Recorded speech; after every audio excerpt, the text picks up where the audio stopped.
ஏர்போர்ட்டில் தடுத்து நிறுத்தப்பட்ட விஜய், பையில் பிடிப்பட்ட சாராய பாட்டில், பத்திரிகையாளர்களிடம் திக்கிய த்ரிஷா, பாஜகவுடன் கூட்டணி, 45 சீட்டுகளை ஒத்துக்கொண்ட 90 மாவட்ட செயலாளர்கள், காரி துப்பும் விஜய் ரசிகர்கள், குரான் மீதும் சத்தியம் செய்த ஆதவ அர்ஜுனா எங்கே போனார், விரட்டி விரட்டி அடிக்கும் ரஜினி ரசிகர்கள், திமுகவில் இணைகிறாரா ராஜ்மோகன், ஒரு கிறிஸ்தவ ஓட்டு கூட விழாது.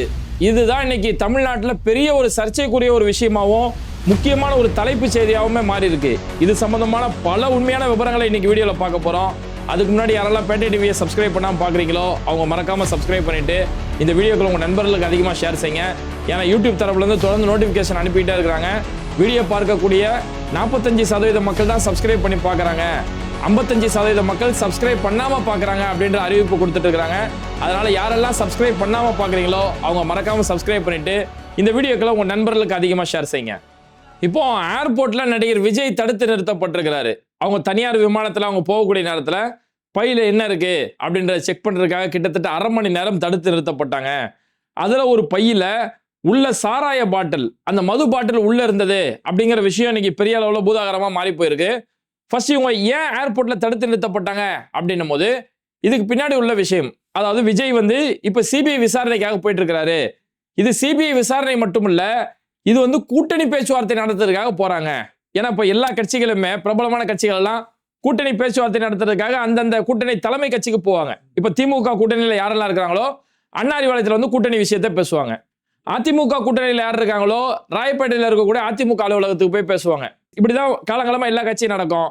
ஆனா இங்க பாஜக கூட்டணியில யாரெல்லாம் இணையணுமோ, என்டிஏ கூட்டணியில யாரெல்லாம் சேர்க்கணுமோ, வலுக்கட்டாயமா சேர்க்கணுமோ அவங்க எல்லாம் சிபிஐ ஆபீஸுக்கு போவாங்க அல்லது இடி ஆபீஸுக்கு போவாங்க. அப்படிங்கிறதா இன்னைக்கு இந்தியாவில் நடக்கக்கூடிய யதார்த்தமான ஒரு விஷயம். அந்த அளவுக்கு நடிகர் விஜய் மேல ஒரு அழுத்தம் கொடுக்கப்பட்டு அவரை எப்படியாவது என்டிஏ கூட்டணியில் சேர்க்கணும். விஜய்க்கு ஒரு ரசிகர்கள் இருக்காங்க, அந்த ரசிகர்கள் வாக்கு பாஜக கூட்டணிக்கு வந்துட்டா இங்க நம்ம திமுகவை தோற்கடிக்க முடியும் அப்படின்னு சொல்லி ஒரு கங்கணம் கட்டிட்டு பல வகையான வேலைகள் செய்யறாங்க. இந்த வேலைக்காக தான் விஜய் இன்னைக்கு சிபிஐக்காக விசாரணைக்காக அழக்கடிக்கப்படுறாரு அப்படின்னு சொல்லி இந்த கருத்து இன்னைக்கு அரசியல் விமர்சகர்கள் மத்தியில பரவலா இன்னைக்கு பேசப்பட்டு இருக்கு. இந்த சம்பவம் விஜய் சிபிஐ ஆபீஸுக்கு போகக்கூடிய இந்த நாளைக்கு ஒரு நாளைக்கு முன்னாடி அவங்களுடைய கட்சி சார்பில் மாவட்ட செயலாளர்கள் கூட்டம் ஒன்று நடக்குது. தேர்தலுக்கு என்ன செய்யலாம் அப்படின்னு சொல்லி மாவட்ட செயலாளர் கூட்டம் கிட்டத்தட்ட 132 மாவட்ட செயலாளர்கள் அதில் கலந்துக்க போறாங்க அப்படின்னு சொல்லி சொன்னாங்க. 132ல கடைசியில் 120 பேர் தான் அதில் கலந்துக்கிட்டாங்களாம். மீதி 12 பேர் அங்கே லீவ் விட்டாங்க. சரி, இவங்களே லீவ் விட்டாங்களே, மாவட்ட செயலாளர்கள் வச்சு கட்சி தலைமையில் ஒரு மீட்டிங் நடக்குதுன்னா கட்சியோட தலைவர் விஜயே வரல. தேர்தல் நடக்குது, தேர்தலுக்காக ஒரு கூட்டம் நடக்குது. இந்த கூட்டத்தை ஏற்பாடு செய்யறதுக்கு கட்சி தலைவரே வரல, அன்னைக்கே லீவு. இப்படி சொந்த கட்சியோட முன்னேற்றம் என்ன, எப்படி தேர்தலுக்கு நம்ம வழிவகுக்கணும், என்னென்ன பிளான் பண்ணலாம், இதுக்கே வீட்டை விட்டு வெளியே வராது நபரு. இவரு தான் ஆட்சியை பிடிச்சி என்னென்னோ பண்ணிடுவாருன்னு சொல்லி ஒரு கற்பனை உலகத்தை இந்த கூட்டம் வாழ்ந்துட்டு இருக்குது. அப்போ அந்த கூட்டத்தில் பல வகையான விஷயங்கள் பேசும்போது, தேர்தலுக்காக என்ன செய்யலாம்னு சொல்லி பேசும்போது என்டிஏ கூட்டணியில் நம்ம சேரலாமா வேணாமா அப்படின்ற ஒரு முடிவை அவங்க எடுத்தாங்களாம். அந்த ஒரு கேள்வி வந்திருந்த மாவட்ட செயலாளர்கள் எல்லாருக்கிட்டையுமே கேட்கும் போது அந்த 120 மாவட்ட செயலாளர்கள் முன்னாடி இந்த கேள்வியை வைக்கும் போது அதுல 90 பேர் என்டிஏ கூட்டணி நம்ம வச்சிடலாம் அப்படின்னு சொல்லி அவங்களுடைய கருத்துக்களை சொல்லியிருக்கிறாங்கன்னு சொல்லி இந்த செய்தி பரவலா இன்னைக்கு பேசப்பட்டு எல்லா ஊடகங்களிலுமே இந்த செய்தி இன்னைக்கு பேசப்பட்டது. வந்திருந்த மாவட்ட செயலாளர்கள் எல்லாருமே பாஜக அதிமுக கூட்டணியில் நம்ம போய் சேர்ந்துடலாம் அப்படின்னு சொல்லி அவங்களுடைய கருத்துக்களை சொல்லியிருக்கிறாங்க அப்படின்னு சொல்லி, அப்போ விஜய் கூடிய விரைவில் பாஜக கூட்டணியில போய் சேருவாரு அப்படின்ற ஒரு எதிர்பார்ப்பு இன்னைக்கு தொடர்ந்து இது செஞ்சுட்டு இருக்குது. இப்ப விஜய் போய் பாஜக கூட்டணியில சேர்ந்தாருன்னா விஜயோட நிலைமை என்ன ஆகும்? அவருக்கு இருக்கக்கூடிய பல வகையான அழுத்தங்கள். ஏன்னா விஜய்க்கு ஒரு பக்கம் கரூர் சம்பந்தமான கேஸ், அந்த கேஸை ஒழுங்கா இங்க தமிழ்நாடோட எஸ்ஐடி கமிஷன் விசாரிச்சிருப்பாங்க. இல்ல எனக்கு சிபிஐ தான் விசாரிக்கணும் அப்படின்னு சொல்லி அங்கிட்டு ஓடி சிபிஐ விசாரிக்கணும்னு சொல்லி பாஜக கேட்ட மாதிரி அங்க சிபிஐ விசாரணை ஒத்துட்டதுக்கு அப்புறம் நீதி வென்றது அப்படின்னு சொல்லி ட்வீட் எல்லாம் போட்டுட்டு இருந்தாரு. இன்னைக்கு சிபிஐ கையில கொத்தமா போய் குடிமையை போய் இன்னைக்கு பிடிச்சி ஆட்டிக்கிட்டு இருக்காங்க. கரூர் வழக்கு சிபிஐ கைக்கு போயிருச்சு. அடுத்து விஜயோட ஜனநாயகன் படம், அந்த படத்துக்கு எந்த ஒரு சப்ப காரணம் கூட இல்லாம, ஒப்பு சப்ப காரணம் கூட இல்லாம அந்த படம் நிறுத்தி வைக்கப்பட்டிருக்கு. கிட்டத்தட்ட 500 கோடி ரூபாய்க்கு மேல முதல்ல ஒவ்வொரு மாதமும் விஜய் வட்டி கட்டக்கூடிய ஒரு நிலைமைக்கு போயிருக்குது. அப்ப அந்த படம் இன்னைக்கு நிறுத்தி வைக்கப்பட்டிருக்குது. இல்ல இந்த இதெல்லாம் நடந்திருக்கக்கூடிய நேரத்துல விஜயோட மனைவி இன்னைக்கு விவாகரத்து வழக்கு தொடுத்திருக்கிறாங்க. அப்ப அவங்க ஒரு விவாகரத்து வழக்கு தொடுத்து த்ரிஷா கூட ஒரு கல்யாணத்துக்கு போனதுங்கிறதால இன்னைக்கு பெண்கள் ஒருத்தரோட ஓட்டு கூட விஜய்க்கு விழாது. அவங்களோட ரசிகர்கள் இன்னைக்கு காரி துப்பிட்டு வெளியில வந்துட்டதால விஜய்க்கு இன்னைக்கு அரசியல் அனாதையாக்கப்பட்டுட்டாரு. நான் ஆட்சியில பங்கு தரேன், அதிகாரத்துல பங்கு தரேன், யாரும் விஜய் பக்கம் போறதுக்கு இல்ல. அப்போ ஒரு பக்கம் பாஜக, அடுத்த ஒரு பக்கம் மக்கள் யாரும் ஏத்துக்கக்கூடிய ஒரு நிலைமை இல்ல. இந்த டைம்ல பேக் அடிச்சு பின்னாடி போனோம்னா நம்ம அசிங்கப்பட்டு நாரி போயிருவோம். அதனால பாஜக கூட்டணிக்கே போயிடலாமா அப்படின்னு கேட்கும்போது, வந்திருந்த 120 நிர்வாகிகள்ல 90 பேர் போலாம், என்டிஏ கூட்டணிக்கு போலான்னு சொல்லியிருக்காங்க. ஏன்னா இந்த 90 பேர் இருக்காங்களே, இவங்க வந்து நமக்கு ஏதாவது போஸ்டிங் கிடைக்குமான்னு அங்க போய் அங்க பாடுபட்டு கிடக்குறாங்க. நமக்கு ஏதாவது போஸ்டிங், இந்த தேர்தலில் நமக்கு தேர்தலில் நிக்கிறதுக்கு ஏதாவது வாய்ப்பு கிடைச்சிருமா அப்படின்னு சொல்லி போஸ்டிங்காக அங்க நிக்கக்கூடிய கூட்டம். எனக்கு ஏதாவது பதவி, எனக்கு ஏதாவது போஸ்டிங் கிடைச்சா போதுன்றதுக்காக என்ன வேணாலும் செய்வாங்க அந்த நபர்கள். அதனால அந்த 90 பேர் அவங்க வந்து பாஜக கூட்டணியில சேர்ந்துடலாம் அப்படின்னு சொல்லி அவங்களோட முடிவு எடுத்திருக்காங்க. நியாயமான விஜய் ரசிகர்கள் இருக்காங்களே, அவங்க வந்து அண்ணா இந்த திரிஷா மேட்டர்லாம் நமக்கு வேணாண்ணா, தேர்தல் நேரம் வரைக்கும் சும்மா இருண்ணா அப்படின்னு சொல்லி அந்த பல பேர் கெஞ்சுறாங்க. பல பேர் அங்கிருந்து வெளியில வந்துட்டாங்க. அந்த மாதிரி நியாயமான விஜய் ரசிகர்களா இருக்கிறவங்க இதை கடுமையா எதிர்க்கிறாங்க. எப்பவுமே தயவு செஞ்சு பாஜக பக்கம் போயிடாதீங்க. உங்களுக்கு மிச்சம் இருக்குது இப்ப ஏதோ கொஞ்ச நெஞ்ச பேர் கூட மிச்சம் இல்ல. ஆல்ரெடி உங்களுக்கு எல்லாம் கரூர்ல விட்டுட்டு ஓடிட்டீங்க. உங்க மனைவியை வச்சு காப்பாத்த வழி இல்ல. திருச்சா பின்னாடி சுத்திட்டு இருக்கீங்க. பேரு மொத்தமா நாரி போய் கிடக்கு. இப்ப நீங்க இந்த பாஜக கூட மட்டும் கூட்டணி வச்சீங்கன்னா திருப்பி நீங்க சினிமாவுக்கு போனா கூட தமிழ்நாடு மக்கள் உங்களை ஏத்துக்க மாட்டாங்க. விரட்டி நார் அடிச்சிருவாங்க உங்களை. பாஜக கூட்டணி தயவு செஞ்சு போராதீங்கன்னு சொல்லி இன்னைக்கு அவரோட ரசிகர்கள் எல்லாமே விஜய் கிட்ட சொல்லக்கூடிய அளவுக்கு இன்னைக்கு நிலைமைகள் மாறி போயிருக்கு. இப்ப விஜய் என்ன முடிவு எடுப்பாரு அப்படிங்கிறத இன்னைக்கு எல்லாருமே பெரிய அளவில் எதிர்பார்க்கறாங்க. ஏன்னா இந்த விஜய் ரசிகர்கள் அவங்க அச்சப்படுறாங்க இல்லையா, விஜய்க்கு தயவு செஞ்சு அவங்க போயிட்டாருன்னா ஒரு எதிர்காலம் போயிடும் அப்படின்னு சொல்றாங்க இல்லையா, அதுல ஒரு நியாயம் இருக்கு. ஏன்னா இப்போ இவரோட கட்சியோட அடிப்படை கொள்கை, கட்சியோட கொள்கை என்னன்னா எதுவுமே சொல்ல தெரியாது. பிறப்புக்கும் எல்லா உயிருக்கும் அப்படின்னா, அப்ப கட்சியோட கொள்கை என்னப்பா, பிறப்புக்கும் எல்லா உயிருக்கும் அப்படின்னு சொல்லி போராட்டமெல்லாம் சொல்லுவாங்க. அந்த பிறப்புக்கும் எல்லா உயிருக்கும் அப்படிங்கிறது அந்த ஒரு வார்த்தை தான் உங்களுக்கு தெரியும். அந்த ஒரு வார்த்தைக்கு கூட நீங்க பாஜக கூட்டணி உங்களுக்கு எதிரானது. ஏன்னா பாஜக பொறுத்த வரைக்கும் பிறப்புக்கும் எல்லா உயிருக்கும், எல்லா பிறந்த எல்லா மனிதர்களும் சரிசமம் அப்படின்ற பாஜக சித்தாந்தம் கிடையாது. அவங்களுடைய மனுதர்ம சித்தாந்தம், பாஜக வச்சிருக்க மனுதர்ம சித்தாந்தம். அதாவது பிரம்மனுடைய தலையில பிறந்தவன் உயர்ந்தவன், நெஞ்சில பிறந்தவன் அதுக்கு அடுத்த ஸ்டேஜ், வயிற்றுல பிறந்தவன் அடுத்த ஸ்டேஜ், தொடையில பிறந்தவன் அடுத்த ஸ்டேஜ்னு சொல்லி இப்படி மனிதனை பாகுபாடு போட்டு வச்சிருக்கக்கூடிய ஒரு கலாச்சாரம். அந்த அவங்க சித்தாந்தத்தின் அடிப்படையில் வாழ்றது பாஜக. அந்த பாஜக கூட எந்த மூஞ்சி வச்சுட்டு போய் கூட்டணி வைப்பீங்க? அப்ப பிறப்புக்கும் எல்லா உயிருக்குன்ற தூக்கி குப்பையில போடுறதுக்கு அது சமம் இல்லையா? ஆல்ரெடி ஊழல் இவங்களா ஊழல், திமுக ஊழல், அவங்க ஊழல், எல்லாம் ஆண்ட கட்சிகள் எல்லாம் ஊழல், எல்லாத்தையும் சுத்தம் செய்ய வந்திருக்க நான் தான் ஊழல் இல்லாத ஒரு நபர். புலி படத்துல வந்த வருமானத்தை மறைச்ச ஒரு சுத்தமான ஒரு நபர். அதுக்கடுத்து கார் வெளிநாட்டுல இருந்து இறக்குமதி செய்யப்பட்ட அந்த காருக்கு வரி கட்டாத ஒரு சுத்தமான ஒரு நபர். நான் தான் எல்லாத்தையும் சுத்தம் பண்ண போறேன்னாரு. ஆனா அவர் கட்சியில செங்கோட்டையனை கொண்டு போய் ஒரு கட்சியில போய் உட்கார வச்சாரு. செங்கோட்டையன் மேல இதுக்கு முன்னாடி பேருந்து சம்பந்தமான ஊழல் வழக்கு எவ்வளவு வழக்குகள் இருந்து எல்லாருக்குமே தெரியும். அப்ப இப்படி எங்கேயுமே இவரு தன்னுடைய நிலைப்பாட்டுல என்னைக்குமே விஜய் ஸ்ட்ராங்கா நின்றது கிடையாது. அப்ப இப்படியேப்பட்ட ஒரு நபர் இவர் எல்லாமே சந்தர்ப்பவாத அரசியல் தானே செய்யறாரு. என்ன நம்பி வந்த ரசிகர் கூட்டம் அது சரியா வருதா, சரியா இயங்குறாங்களா, பாதுகாப்பா இருக்காங்களா, அது எனக்கு தேவையில்லை. நான் வரணும், நான் மாஸ்க் காட்டணும். திருச்சா கூட ஒரு வீட்டு ஃபங்க்ஷனுக்கு ஒரு கல்யாணத்துக்கு போகும்போது என் பின்னாடி அன்னைக்கெல்லாம் கூட்டம் வராது. அவர் வெளியில வந்தாலே கூட்டம் வந்துருதுங்க அப்படின்றாங்க. திருச்சா கூட கல்யாணத்துக்கு போகும்போது கூட்டம் வராது. நம்ம தாப்பாண்டின்னு இறந்தாரு, அந்த ஒரு இறுதி நிகழ்ச்சிக்கு போகும்போது அங்கெல்லாம் கூட்டம் வராது. ஆனா இவரு தன்னுடைய பிரச்சாரத்துக்காக எங்கெல்லாம் கட்சி வேலையா போறாரோ அங்க கூட்டம் வர வைக்கப்படுறாரு. கூட்டம் வரல, கூட்டம் வரா மாதிரியான ஒரு செட்டிங் ஏற்பாடு பண்றாங்க. வேணும்னே பொறுமையா வண்டி ஓட்டிட்டு ஒரு செட்டிங் பண்றாங்க இல்லையா? அப்ப இவருடைய சந்தர்ப்பவாதத்துக்காக தான் அந்த ரசிகர்களை வெயில நிக்க வச்சுட்டு இருக்காரு. அவங்களுக்கு சேஃபான ஒரு இடத்த கூட ஏது பண்ணாம இப்படி சந்தர்ப்பவாத அரசியல் செய்யக்கூடிய விஜய் ஊழல் ஊர் முழுக்க பேசிக்கிட்டு செங்கோட்டையன் மாதிரி நபர்களை கட்சியில வச்சுப்பாரு.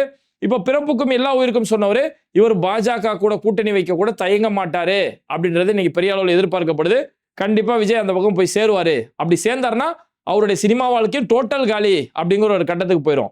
ஏன்னா நடிகர் ரஜினிகாந்த் கட்சி ஆரம்பிச்ச புதுசுல இவர் பாஜக தான் இவரு போயிடுவாரு, பாஜக தான் இவர் இயக்குது அப்படின்னு ஒரு குற்றச்சாட்டு வரும்போது, இந்த குற்றச்சாட்டு வரும்போதே ரஜினிகாந்தோடைய காலா கபாலி 2 படம் காலி, ரெண்டுமே சூப்பர் படம், 2 படமும் காலி.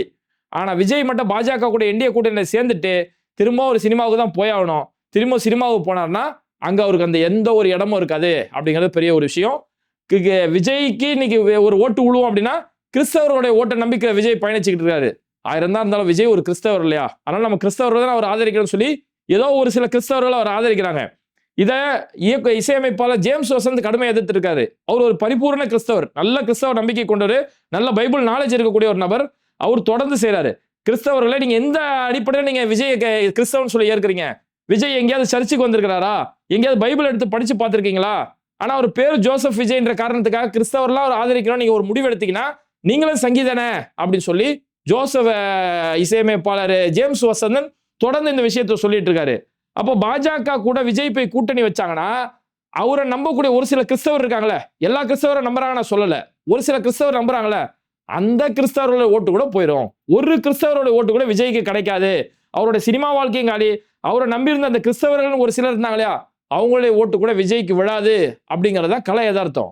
இதுல இன்னைக்கு விஜய் எந்த அளவுக்கு எதிர்க்க ஆரம்பிச்சுட்டாங்கன்னா, விஜயை முழுசா ஆதரிச்சிருந்த ஒரு நபர் தான் பிஸ்மின்னு சொல்லக்கூடிய ஒரு திரைப்பட விமர்சகர். இந்த சினிமாவுக்குலாம் ரிவ்யூ பண்ணாங்க தெரியுமா, அந்த மாதிரி பிஸ்மின்னு சொல்லக்கூடிய ஒரு விமர்சகர். இந்த 3 பேர் உட்காந்துக்கிட்டு இந்த நடிகர் அவரை வச்சிருக்காங்க இவரை வச்சிருக்காங்க சொல்லி பேசுவார் இல்லையா, இவர் தான் ஆரம்ப காலத்துல இருந்து விஜய் வளர்த்து விட்டாரு. விஜய்க்கு எதிராக யாரெல்லாம் செயல்படுறாங்களோ அவங்கள பத்தின தப்பான கருத்துக்கள் பேசி இந்த பிஸ்மி வந்து இவர் இந்த விமர்சகர் இந்த வேலை செஞ்சுட்டு இருந்தாரு. விஜய் அப்படி ஆதரிச்சிருந்த ஒரு நபர். அவரு இன்னைக்கு விஜய் பாஜக கூட போறாரு அப்படின்ற அந்த பேச்சு வந்த உடனே அவரே முதல்ல இன்னைக்கு எதிர்க்க ஆரம்பிச்சாரு. விஜயை கண்மூடித்தனமா ஆதரிச்சிருந்த ஒரு நபர் அவர் இன்னைக்கு என்ன செய்யறாருன்னா, ஒரு விபச்சார விடுதியோட போட்டோவை போடுறாரு. அந்த விபச்சார விடுதியோட போட்டோவை போட்டு, நீங்க மட்டும் ரைடுக்கு பயந்து பாஜக கூட்டணிக்கு போனீங்கன்னா அது இந்த விபச்சாரத்துக்கு சமம் அப்படின்னு சொல்லி ஒரு இவ்வளோ பகிரங்கமான ஒரு கடுமையான ஒரு குற்றச்சாட்டை முன்வைக்கிறாரு. அது மட்டும் இல்லாம மோடியும் விஜயும் கை குலுக்குற மாதிரி ஒரு போட்டோ, ஒரு ஏஐ போட்டோ ஒன்று கிரியேட் பண்ணிட்டு, நீங்க மட்டும் இந்த ரைடுக்கு பயந்து பாஜக கூட கூட்டணிக்கு போறது எப்படி அப்படின்னா, உங்க மனைவியை வெறுப்பத்துறதுக்காக திரிஷா கூட கல்யாணத்துக்கு போறதுக்கு சமம். உங்க மனைவியை வெறுப்பதற்காக திரிஷா கூட கூட்டணிக்கு திரிஷா கூட போறத ஒண்ணுதான், திமுகவை எதிர்க்கிற பேர்ல பாஜக கூட்டணிக்கு போறத ஒண்ணுதான் அப்படின்னு சொல்லி இந்த அளவுக்கு இன்னைக்கு விஜய்க்கு கடுமையான எதிர்ப்புகள். அவரை யாரெல்லாம் ரசிகர்களா சொன்னாங்களோ, அவரோட வளர்ச்சிக்கு பாடுபட்டாங்களோ, அவருக்கு பக்கபலமா இருந்தாங்களோ, அவங்க எல்லாருமே இன்னைக்கு விஜயை கடுமையா எதிர்க்கக்கூடிய அளவுக்கு போயிருக்காங்க. கிறிஸ்தவர்களுடைய ஒரு ஓட்டு கூட விழாது அப்படின்ற ஒரு கட்டத்துல இன்னைக்கு விஜய் இந்த அளவுக்கு தள்ளப்பட்டுட்டாரு. இதெல்லாம் நடக்கிற நேரத்துல இன்னைக்கு ரஜினி ரசிகர்கள் விஜய்க்கு எதிராக ஒட்டுமொத்தமா இறங்கி போயிட்டாங்க. இந்த ஆதவர்ஜுனான்னு சொல்லி ஒருத்தர் இருப்பாரு. அவர் தான் இப்ப மாட்டுவாரு. ஏன்னா அவர் தான் சமீபத்தில் ஒரு இஸ்லாமிய மேடையில இஸ்லாமியர்களை கூப்பிட்டு வச்சு ஒரு மேடை ஒன்று நடத்திக்கிட்டு, இஸ்லாமிய சகோதரர்களே, குரானும் எங்களுக்கு ஒரு நல்ல விஷயம்தான், குரானின் மீது சத்தியமாக சொல்கிறோம், ஒருபோதும் பாஜகவுடன் கூட்டணி வைக்க மாட்டோம் அப்படி சொல்லி குரான் மேலாம் சத்தியம் பண்ணாங்க. நீங்க எதுல வேணாலும் சத்தியம் பண்ணுவீங்க, குரான் மேலாம் சத்தியம் பண்ணாங்க. இன்னைக்கு பாஜகவோட கூட்டணி அப்படின்ற ஒரு செய்தி வருது. இதை மறுக்கிறது கூட யாரும் வரல. இல்லப்பா அவங்க எங்க கொள்கை எதிரிப்பா, அவங்களோட செத்தாலும் அவங்களோட கூட்டணி வைக்க மாட்டோம் அப்படின்ற ஒரு மறுப்பு சொல்றது கூட இந்த கட்சியில ஒருத்தம் கூட இல்ல. அந்த அளவுல ஓடிட்டு இருக்கு. இந்த ஆதவர்ஜுனா என்ன செஞ்சார், வாயை வச்சுக்கிட்டு இல்லாம அங்க போய் அவங்கள எதிர்க்க இங்க எதிர்க்க திமுக எதிர்க்கிறன்ற பேர்ல என்ன பண்ணிட்டாரு, ரஜினிகாந்த் அரசியலுக்கு வந்தார். ரஜினிகாந்த் அரசியல் வந்து இங்க வந்து ஒரு ஊழல் நடக்குது, இந்த சிஸ்டத்தையே மாத்த போறோம்னு வந்தாரு. ஆனா அந்த திமுக ரஜினிகாந்தை மிரட்டிருச்சு, நீ அரசியலுக்கு வந்தனா உன்னை அப்படி பண்ணிடுவோம் சொல்லி இந்த திமுக குடும்பம் ரஜினிகாந்தை மிரட்டிருச்சு. அதனால அவர் அரசியல் இருந்து பயந்து பின்வாங்கி போயிட்டாரு. இன்னைக்கு பாருங்க அவர் எந்த அளவுக்கு பயந்துட்டாருன்னா, அவங்களுடைய ரெட் ஜெயின் மூவிஸ்ல இன்னைக்கு ரஜினிகாந்த் படம் நடிக்கிறாரு. அந்த அளவுக்கு திமுக ரஜினியை மிரட்டிருச்சு, அவர் பயந்து ஓடிட்டாரு அப்படின்ற ஒரு கருத்தை இவர் விஜயை தூக்கி பிடிக்கிறதுக்காக ரஜினிகாந்த் பயந்துட்டாரு, ரஜினிகாந்த் மிரட்டிட்டாங்க அப்படி சொல்லி ஒரு வார்த்தையை சொல்லிட்டாரு. உடனே ரஜினி ரசிகர்கள் களத்துல இறங்கிட்டாங்க. களத்துல இறங்கி மதுரை முழுக்க போஸ்டர் அடிச்சு ஓட்டுறாங்க. ஏன்னா லாட்டரி வித்த பையில நீ யாரா எங்க தலைவர் பயமுறன்னு சொல்றதுக்கு, ஜெயலலிதாவுக்கு எங்க தலைவர் பயந்தது கிடையாதுரா அப்படின்னு சொல்லி ரஜினிகாந்தோடைய விஷயங்களை எழுத ஆரம்பிக்கிறாங்க. ரஜினிகாந்த் 1996 பகிரங்கமா திமுகவுக்கு ஆதரவு கொடுத்தாரு. அன்னைக்கு அதிமுக ஆளுங்கட்சி இருக்காங்க, ஜெயலலிதா முதல்வராக இருக்காங்க. ரஜினிகாந்த் முதல் முறையா ஒரு கட்சிக்கு ஓப்பனா ஒரு ஆதரவு கொடுத்தாரு. திமுக என்னோட முழுமையான ஆதரவு தெரிவிக்கிறேன் அப்படின்னு சொல்லி அந்த தேர்தலில் திமுக வெற்றி அடைறதுக்கு ரஜினியோட இந்த வார்த்தையும் ரஜினி ரசிகர்களுடைய வாக்காளருக்கு ஒரு முக்கிய பங்கா இருந்தது. அந்த அளவுக்கு ஜெயலலிதாவை எதிர்த்த நாங்க எங்கடா, ஒரு கரூர் விஷயத்துக்கு விட்டு போன நீங்க எங்கடா அப்படின்னு சொல்லி இன்னைக்கு போஸ்டர் ஒட்டி ரஜினி ரசிகர்கள் கடுமையான எதிர்ப்பு. இந்த எதிர்ப்பு எந்த அளவுக்கு போச்சுன்னா, விஜய் ஒழுங்கா ஆதவர்ஜுனா மேல நடவடிக்கை எடுக்கணும். அப்படி நடவடிக்கை எடுக்கலன்னா ஆதவர்ஜுனா எந்த தொகுதியில நிப்பாரோ அந்த தொகுதியில நாங்கள் ஒரு ரஜினி ரசிகருக்கு கொண்டு வந்து நிப்பாட்டுவோம், ஒரு ரஜினி ரசிகர் ஓட்டு கூட உங்களுக்கு உழாத அளவுக்கு நாங்கள் ஆக்கி விட்டுருவோம், இது உடனடியாக நீங்க நடவடிக்கை எடுக்கணும்னு சொல்லி இன்னைக்கு ரஜினி ரசிகர்கள் பொழந்து கட்டி விரட்டி அடிக்கக்கூடிய அளவுக்கு இந்த பக்கம் ஒரு சம்பவம். இதெல்லாம் நடந்திருக்க நேரத்தில் தான் இன்னைக்கு ஏர்போர்ட்லேயே மாட்டிருக்கிறாங்க. அதாவது இவங்க இன்னைக்கு ஏர்போர்ட்டுக்கு போகிற முன்னாடி நேற்றே திரிஷா ஏர்போர்ட்டில் போனாங்க. நேற்று திரிஷா போனாங்க, எங்கே போனாங்க தெரியல. மறுநாள் விஜய் ஃப்ளைட்டில் போறாரு. விஜய் ஃப்ளைட்டில் போகும்போது எப்பவுமே ஒரு தனி விமானம் இல்லையா, மக்களோடலாம் பயணிக்க மாட்டாரு. மக்கள் ஒரு பக்கம் இருப்பாங்க, இவர் சொகுசா மட்டுமே இருப்பாரு. தனி விமானத்தில் போவார். அந்த தனி விமானத்தில் போகும்போது 7 பேர் போயிருக்கிறாங்க, ஆதவர்ஜுனா எல்லாம் சேர்ந்து போகும்போது அந்த ஃப்ளைட்டில் ஏறிட்டாங்க. ஏறினதுக்கு பிறகு இறக்கி உங்கள்கிட்ட செக் பண்ணணும், பையை செக் பண்ணணும்னு சொல்லி அந்த பாதுகாப்பு அதிகாரிகள் பையை செக் பண்ணும்போது விஜயோடைய ஹேண்ட் லக்கேஜில் ஒரு கத்திரிக்கோள் இருந்திருக்கு. பொதுவாகவே ஹேண்ட் லக்கேஜில் நம்ம கத்திரிக்கோள்லாம் எடுத்துகிட்டு போகிறது எந்த ஃப்ளைட்லையுமே அனுமதி கிடையாது. நம்ம உம்ராவுக்கே போனால் கூட ஹேண்ட் லக்கேஜில் கத்திரிக்கோள் வைக்கக்கூடாது. அப்போ அந்த ஹேண்ட் லக்கேஜில் கத்திரிக்கோள் இருந்தாலும் இது சோதனை செய்யறதுக்காக அப்புறம் அந்த கத்திரிக்கோள் எடுத்துக்கிட்டு 1/2 மணி நேரம் சோதனை ஆயிடுச்சான். அப்படி ஒவ்வொரு பேக்காக செக் பண்ணும்போது ஆதவர்ஜுனோடைய பேக்கில் ஒரு மது பாட்டில் இருந்தது அப்படின்ற ஒரு தகவல் இன்னைக்கு எல்லா செய்திகளுமே இந்த செய்தி வந்திருக்குது. அவருடைய பையில ஒரு மது பாட்டில் இருந்தது. இங்கே தான் ஒன்று நல்லா பார்க்கணும். ரஜினிகாந்த் மிரட்டிட்டாங்க, ரஜினிகாந்த் பயந்துட்டாருல, அது எதுக்காக அந்த கூட்டம் நடத்துறாங்க தெரியுமா? திமுக ஆட்சியில் வந்து சட்ட ஒழுங்கு சரியில்லை, திமுக ஆட்சியில் போதை தலைவிரித்தாடுது அப்படின்றாரு.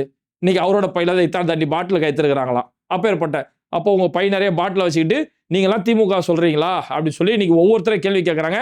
ஆனா தாவேக தரப்பு அதை மறுக்கிறாங்க. அப்படியெல்லாம் எந்த பாட்டிலாம் எடுக்கல, இது வந்து பொய் செய்தியை நம்பாதீர்கள் அப்படின்றாங்க.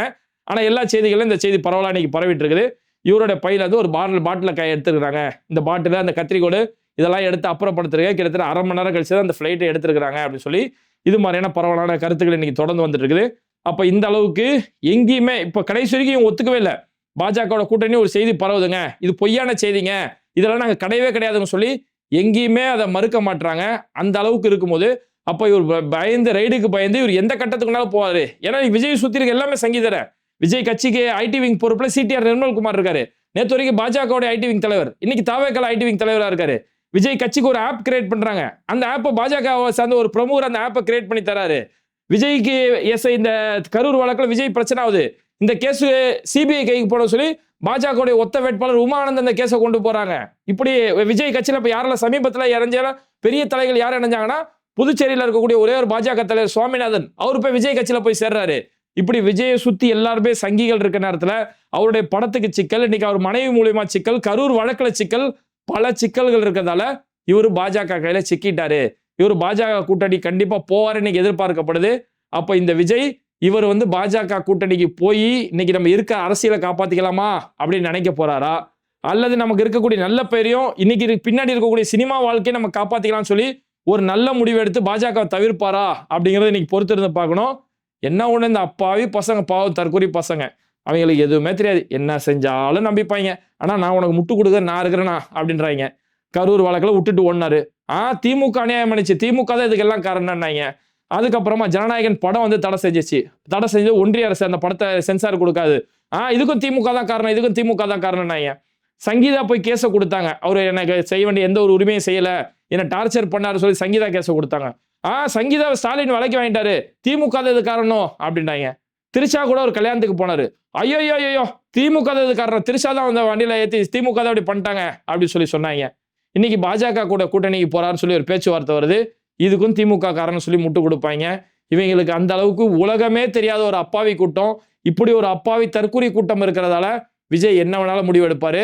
விஜயோட எதிர்காலத்தை விஜய் காப்பாற்றுவாரா அப்படிங்கிறத பொறுத்து வந்து பார்க்கலாம்.